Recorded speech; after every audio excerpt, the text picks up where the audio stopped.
இந்த புதிய நாளிலும் உங்களை பார்க்கறது ரொம்ப சந்தோஷம். கர்த்தர் நல்லவர், பெரியவர். அவர் என்றும் பெரிய காரியங்களை நம்முடைய வாழ்க்கையில் செய்கிறார். நம்ம வாழ்க்கையில் இருக்கிற சின்ன சின்ன பிரச்சனைகளை நினைத்து நாம் கவலைப்படக்கூடாது. தேவன் எல்லாவற்றிலும் மேலானவர், பெரியவராக இருக்கிறார். இன்றைக்கும் உங்கள் வாழ்க்கையில் அதிசயங்களை செய்ய வல்லவராக இருக்கிறார். ரோமர் 12ஆம் அதிகாரம் 4-5 வசனங்கள் இப்படி சொல்லப்பட்டிருக்கு. ஏனெனில் நமக்கு ஒரே சரீரத்திலே அநேக அவயவங்கள் இருந்தும் எல்லா அவயவங்களுக்கும் ஒரே தொழில் இராதது போல அநேகராகிய நாமும் கிறிஸ்துவுக்குள் ஒரே சரீரமாய் இருக்க ஒருவருக்கொருவர் அவயவங்களாய் இருக்கிறோம். ஒரு மனிதனுடைய சரீரத்தை பற்றி இங்கே சொல்லப்பட்டிருக்கு. ஒரு மனிதனுடைய சரீரத்துக்குள்ள பலவிதமான அவயவங்கள் இருக்கு. ஒவ்வொன்றும் வித்தியாசமான தொழிலை செய்கிறது, ஒவ்வொன்றும் வித்தியாசமான காரியங்களை செய்கிறது. பார்க்கிறதற்கு வித்தியாசமாக இருக்கிறது, செயலும் வித்தியாசமாக இருக்கிறது. அதே போலதான் நாமும் பார்க்கிறதுக்கு வித்தியாசமாக இருக்கிறோம்.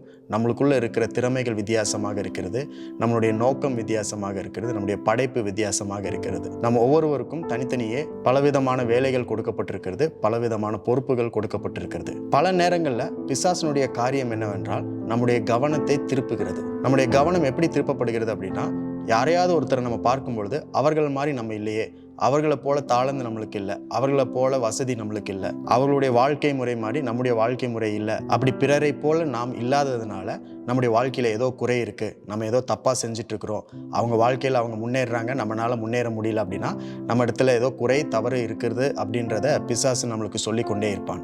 ஆனால் நம்முடைய பிறப்பின் சிறப்பே என்னவென்றால், தேவன் நம்ம எல்லோரையும் தனித்துவமாக படைத்திருக்கிறார். ஒவ்வொருவருக்கும் ஒவ்வொரு வேலையை கொடுத்திருக்கிறார், பொறுப்பை கொடுத்திருக்கிறார். பிறரை போல வாழ்வதற்கு நம்ம இந்த உலகத்தில் கிடையாது, நம்ம இயேசுவை போல் வாழ்வதற்காக தான் இந்த உலகத்தில் இருக்கிறோம். இன்றைக்கு ஆண்டவர் உங்களுக்கு சொல்லுகிற காரியம் அதுதான். உனக்கென்று ஒரு நோக்கம் உண்டு, உனக்கென்று ஒரு திட்டம் உண்டு, உனக்கென்று ஒரு திறமை உண்டு, உனக்கு குறிக்கப்பட்டதை அறிந்து கொண்டு அதை நிறைவேற்று அப்படின்னு சொல்லுகிறார். ஸோ நாம் பிறரை போல வாழ முடியல, பிறரை போல வாழ்க்கை வசதி நம்மளுக்கு இல்லை, மற்றவர்களைப் போல நம்ம இல்லைன்னு சொல்லி சில நேரங்களில் நம்ம சோர்ந்து போயிருப்போம். ஆனால் அது நம்முடைய வாழ்க்கையினுடைய நோக்கம் கிடையாது. நம்ம ஒவ்வொருவருக்கும் தேவன் ஒரு குறிப்பிட்ட நோக்கத்தை கொடுத்திருக்கிறார்.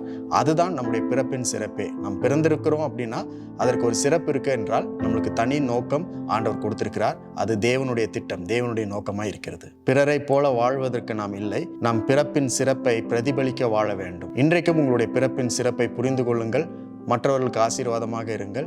தேவன் உங்களை குறித்து வைத்திருக்கிற திட்டத்தை அறிந்து கொண்டு அதை நிறைவேற்றும்படிக்கு இன்றைக்கு நீங்கள் பிரயாசப்படுங்கள், முயற்சி செய்யுங்கள். தேவன் உங்களோடு கூட இருந்து எல்லா காரியங்களையும் வாய்க்க செய்வார்.